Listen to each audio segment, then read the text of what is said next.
major aspect of physical control, take over the countries. This is not a map, it's a wish list. It's a wish list of countries in North Africa, the Middle East and the Near East, which they are picking off one after the other. Libya, now they're into Syria, they're starting trouble in Lebanon, they're in Iraq, they're in Afghanistan. Of course, they want Iran. And what they're doing is they're finding different excuses to pick off different countries, because they have to find different excuses, or people might think that there's a pattern here. This is what Libya looked like in 2007. This is what the same street looks like in 2011. This is Libya. Hey, you are free. And this is what happens when you pepper bomb cities to protect civilians from violence. What happened? I got no brief for bloody Gaddafi and all that stuff, but that's not the point. What happened was that they've got this system where they want to target someone. So what they do is they fund and train rebels covertly, and they bloody arm them. And then they get the rebels to start shooting at government targets. Political response, media response. Then the governments start shooting back at the rebels. Political response, they're shooting and killing their own people. Media response, the same.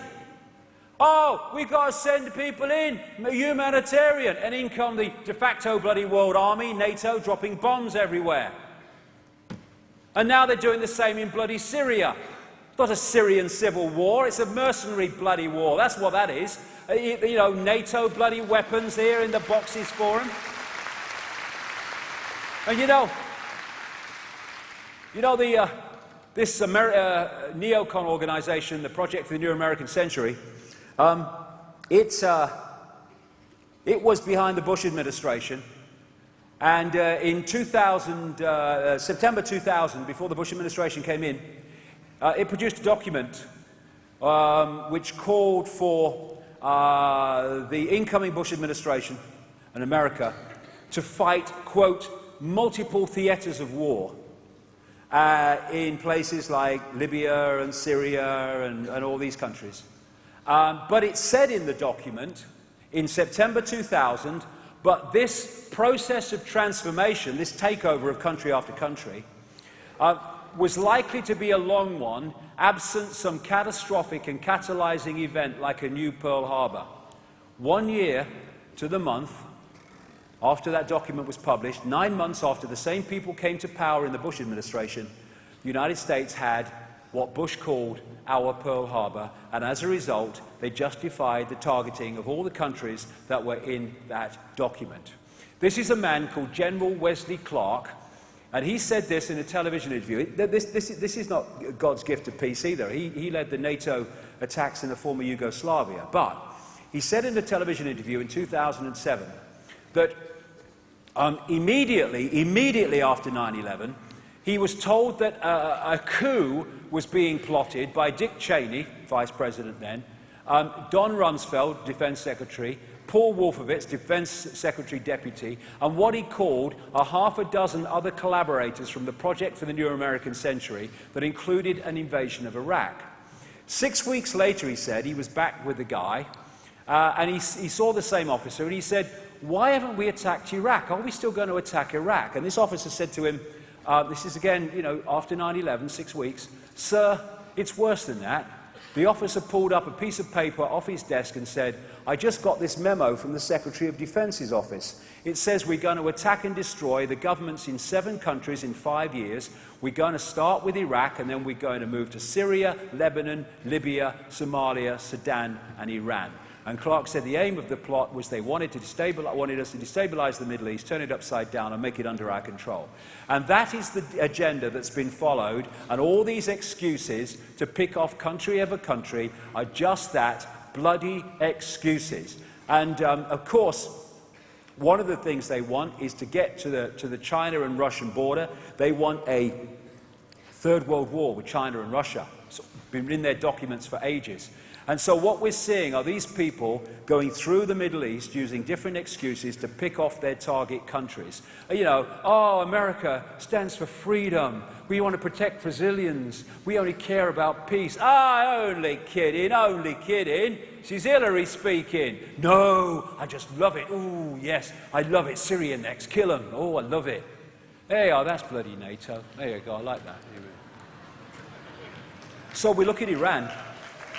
We look at Iran, and this is how many wars they have instigated or fought since the Second World War.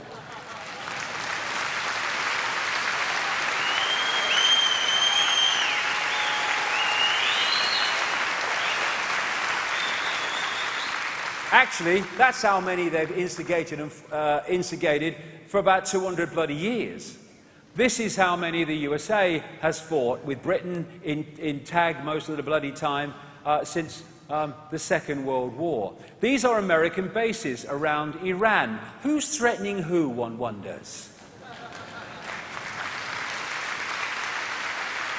Iranians are just the same as you and me. People that just want to get on with their lives and their families and all the rest of it. But let's demonize them. Let's demonize them and let's bomb them. Why? We have no heart. We love death. These bloody pillocks doing all this stuff. Violent extremists. Yeah, look in the bloody mirror. Look at them. Talk about inversion. The bloody terrorists fighting terrorism. I love it. War is peace. Slavery is freedom. Ignorance is strength. What is that? Archontic inversion. It's all a bloody movie that we're coming through, and it's all leading up to World War III. I'm not going to go into this in bloody detail because of time, but Rothschild Zionism, which is actually not about Jewish people, it's about a secret society created and instigated and controlled by the Rothschilds, that the Jewish people have just used as a bloody front to cover the real thing about Rothschild Zionism, which is a bloody secret society and part of the cabal. But the Rothschilds, you know, named after Saturn and all this stuff, they built the Knesset, they built the Supreme Court building, and what they do is that anyone that challenges the Rothschilds and Rothschild Zionism and its agenda, they are called anti-Semitic and all this stuff. As this lady says, anti-Zionism is not anti-Semitism, and even bloody Orthodox Jewish rabbis are saying the bloody same. You don't have to be a Jewish to be a Zionist. That's what Joe Biden said. Absolutely you don't. Most bloody great, you know, Zionists in America are Christian bloody Zionists, believe in bloody Armageddon. And you get Orthodox Jews that absolutely oppose Zionism. You know, another Jew against Zionism. I'm Jewish and I want Israel to stop killing Palestinians. Jews against the occupation. These are wonderful Jewish young people that refuse.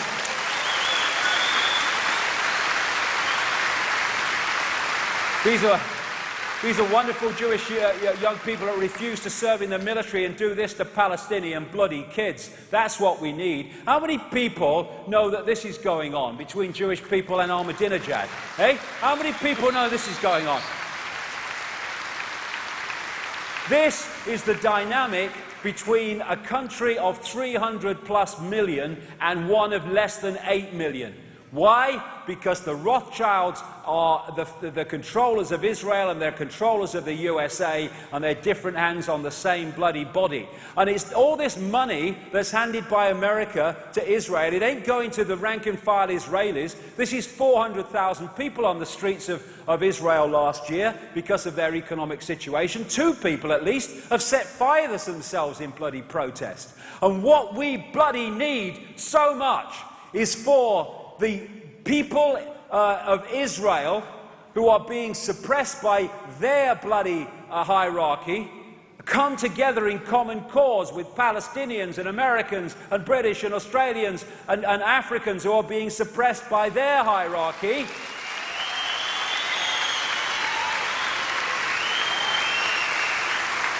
And realize that all those hierarchies are the same frickin' hierarchy. Let's come together. It's their worst bloody nightmare. This is why America and Israel work as one unit. They're both controlled by the same bloody lot.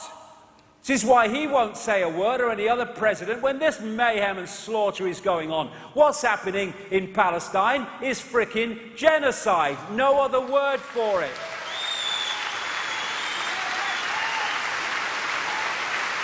Genocide, the systematic and widespread extermination or attempted extermination of an entire national, racial, religious or ethnic group. This is Rothschild Zionism, this is Rothschild Zionism, so is bloody this.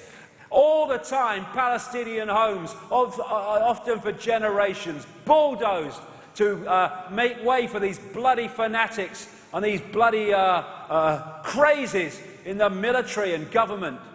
Yeah, we're going to build a wall. We're going to take the land. No one's going to say anything. This is bloody Israel, controlled by the Rothschilds. No one says no to the Rothschilds. They know the consequences. Hey, Palestinian children's playground. We want it for our wall. Genocide. Bloody genocide. This is Palestinian land, the green, in 1946, 1947, 1967. Today, genocide, the systematic and widespread extermination or attempted extermination of an entire national, racial, religious or ethnic group. This is going on before our eyes. We'd never let it happen again. We're watching it happen again. The bloody Zion, bloody Olympics, new bloody Jerusalem, Zion. This is not even about Jewish people and the benefits. They were hung out to dry in bloody Germany. They'll be hung out to dry again whenever it suits these people. That's the bloody thing. The elephant in the living room. And people are terrified of talking about it because all the Anti-Defamation League and these Rothschild fronts jump on you. Anti-Semite, racist. They've tried it with me. But when you're saying we're all infinite awareness, having an experience, and the genetic spacesuit is fucking irrelevant, well, it's very difficult to make it stick. And even if it does, I don't bloody give a shit.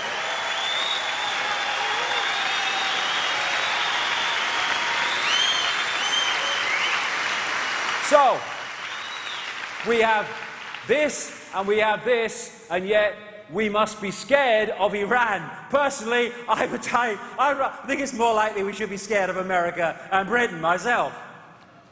Rothschild Zionism want to take us, the Rothschilds want to take us into the Third World War. I've been saying this for years. And of course, Armageddon is supposed to come out of the Middle East. Third World War, it's all about death. These were all of them were Rothschild Zionists in the Project for the New American Century that orchestrated all this country after country takeover. But this guy, Albert Pike, was a high Freemason in America. And he wrote a letter, it said, someone say it's a forgery, or a fake. Well, my God, I tell you what, these fakes and forgeries don't often tell a bloody tale with the hindsight of history. That's actually turned out to be true. Albert Pike, letter to Giuseppe Mazzini in 1871, he talked about 3 world wars coming, so that and each one would go towards eventually taking over the world. And he talked about the First World War and the Second World War and how the Second World War would create a homeland for what he called political Zionism. And then he said this about the Third World War. The Third World War must be fomented by taking advantage of the differences caused by the agentur of the Illuminati, the network, the bloodlines, between the political Zionists, Israel in other words, and leaders of the Islamic world. The war must be conducted in such a way that Islam, the Muslim Arabic world, and political Zionism, the State of Israel, because they knew that was coming even then, mutually destroy each other. Meanwhile, note that, mutually destroy each other. Are you listening, people of Israel? Meanwhile, the other nations, once more divided on this issue, will be constrained to fight to the point of complete physical, moral and spiritual and economical exhaustion. And then he was pointing out that then they would move in and say, we can save everything, but you have to do what we say and they have to do it the way we say it. And if it becomes a nuclear war, then changing the atmosphere is another bonus. Very quickly, physical control too. This is the police state. This is the world of Agenda 21 that they want to bring in if we bleed and allow it, and we shouldn't. I mean, in terms of numbers, I mean, crikey, it's a no contest. Divide and rule stops us doing it.